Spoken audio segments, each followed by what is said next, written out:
एक समस्या ऐसी थी जिसके लिए मुझे काफ़ी कमेंट्स आए एंड इस वीडियो में मैं उसी समस्या को लेकर आपसे बात करूंगी। उस समस्या से आप कैसे बाहर निकल सकते हैं और अपनी इंग्लिश कैसे इम्प्रूव कर सकते हैं, उसी के ऊपर ये वीडियो है। आई होप आपको ये वीडियो पसंद आए और आप इसको एंड तक देखें और जब इस वीडियो का एंड करें तो आप कुछ ना कुछ सीख कर जाएं। पहली बात एंड मोस्ट इम्पॉर्टेंट बात ये है कि हम जब भी किसी को इंग्लिश बोलते हुए सुनते हैं तो हमें लगता है ये व्यक्ति बहुत ज़्यादा इंटेलिजेंट है, बहुत ज़्यादा नॉलेजेबल है। ऐसा हमेशा नहीं होता। इंग्लिश एक मीडियम है जिसकी वजह से आप अपनी बात को किसी दूसरे इंसान तक पहुंचा सकते हैं। जैसे हम हिंदी का प्रयोग करते हैं किसी सामने वाले इंसान तक अपनी बात पहुंचाने के लिए, ऐसे ही इंग्लिश है।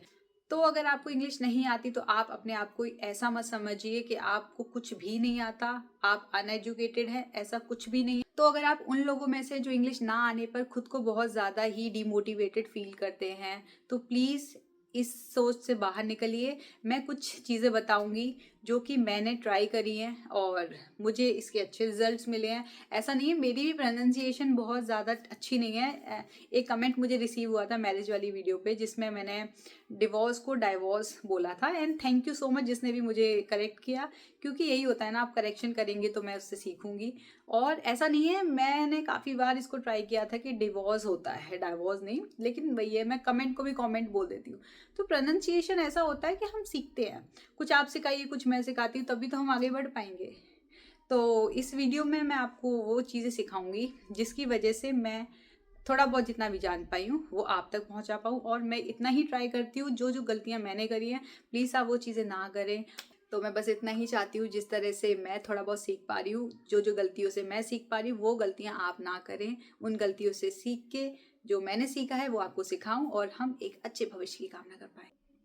ये एआई का ज़माना है। अगर मैं अपनी कहानी बताऊं तो जब मैं इंग्लिश बोलना स्टार्ट करा था, मैं लिख लेती थी, मैं पढ़ लेती थी, लेकिन जब बोलने का टाइम आता था मेरे माइंड में एक फियर रहता था कि सामने वाले इंसान से अगर मैं बात करूंगी तो वो व्यक्ति मुझे जज करेगा। तो इसी फियर के साथ मुझे एक सॉल्यूशन मिला जो था जेमिनाई। एंड ये जो था जेमिनाई, मैंने ऐप डाउनलोड किया। ये अभी की बात है, मतलब ज़्यादा पुरानी बात नहीं है, अभी की बात है। It's completely normal to feel that way sometimes, and it's great that you're taking steps to improve. Remember that progress takes time and practice. What specifically is making you feel this way? Actually, I'm not able to speak in English with people around me. I feel the fear of judgment. That is quite common. It can be tough to overcome the fear of being judged. But remember that most people are. Gemini, will you be my speaking partner? Sure, I can do that. What would you like to talk about? We could start with your day or something you're interested in. Okay, so I'm making a video on how to improve English and you are live in front of the camera. So are you okay with that? Yes, that's completely fine with me. What kind of tips? ऐसे मैं बात करती हूँ Gemini से, आप भी बात कर सकते हैं और जब भी आप कोई ग्रामेटिकल मिस्टेक को करेंगे वो आपको बताएगी। And this is how you can improve your English. तो ये बात रही आप कैसे प्रैक्टिस कर सकते हैं अगर आपके पास कोई इंसान नहीं है या फिर आप अपने आप को उस तरह से महसूस करते हैं कि हमें कोई जज ना करे। दूसरी चीज़, आप जितना इंग्लिश पढ़ेंगे उतना अच्छा है। इंग्लिश पढ़ने के लिए आप कोई भी एडिटोरियल पढ़ सकते हैं या फिर बहुत सारी बुक्स आती हैं जो हम इंग्लिश में एसेज वगैरह होते हैं वो पढ़ सकते हैं। जितना आप पढ़ेंगे उतना आप नई वोकेबलरी को ढूंढ पाएंगे, उतना ज़्यादा इम्प्रूव कर पाएंगे। तीसरी चीज़ है लिखिए। हम जितना लिखेंगे हमें पता चलेगा कि हम कहाँ पे स्टैंड कर रहे हैं, कहाँ पे हम आगे बढ़ रहे हैं। जो भी आपकी दिनचर्या है, जो भी आप मतलब दिन में आपने फेस किया है वो आप लिखिए। ये चीज़ तो मैं 3 साल से करती आ रही हूँ। 3 साल से मैं जो भी होता है मैं उसको इंग्लिश में ही लिखती थी। और लेकिन अब क्या होता है, अब मैं ज़्यादातर हिंदी में लिख रही हूँ क्योंकि मुझे हिंदी इम्प्रूव करनी है। हिंदी की जो शब्दावली है उसको इम्प्रूव करना है। जितनी ज़्यादा मैं सीख पाऊँ उतना ज़्यादा अच्छा है।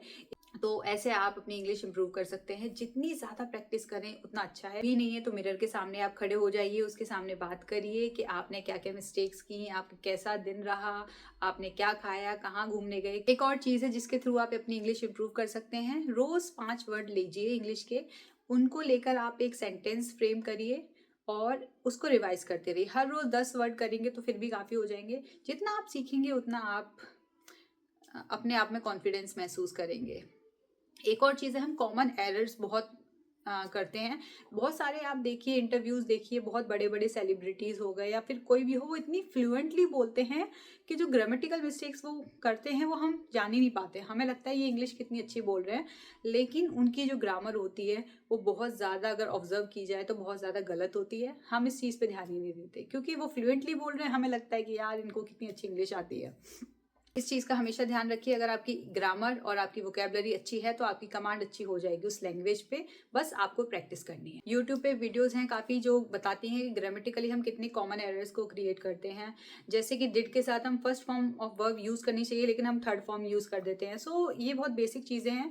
और आप एक नोटबुक लीजिए, रोज़ लिखिए, रोज़ प्रैक्टिस करिए। इंग्लिश डेफिनेटली इंप्रूव हो जाएगी अगर आप करना चाहेंगे तो। Practice makes a man perfect, ये सेइंग सबको पता है। तो जितना आप प्रैक्टिस करेंगे उतनी ज़्यादा अच्छी इंग्लिश आपकी होगी। सो मिलते हैं नेक्स्ट वीडियो में, सीखते हैं कुछ ऐसा ही। और आप कमेंट सेक्शन में बता सकते हैं कि मैं किसके ऊपर नेक्स्ट वीडियो बनाऊँ। Thank you so much.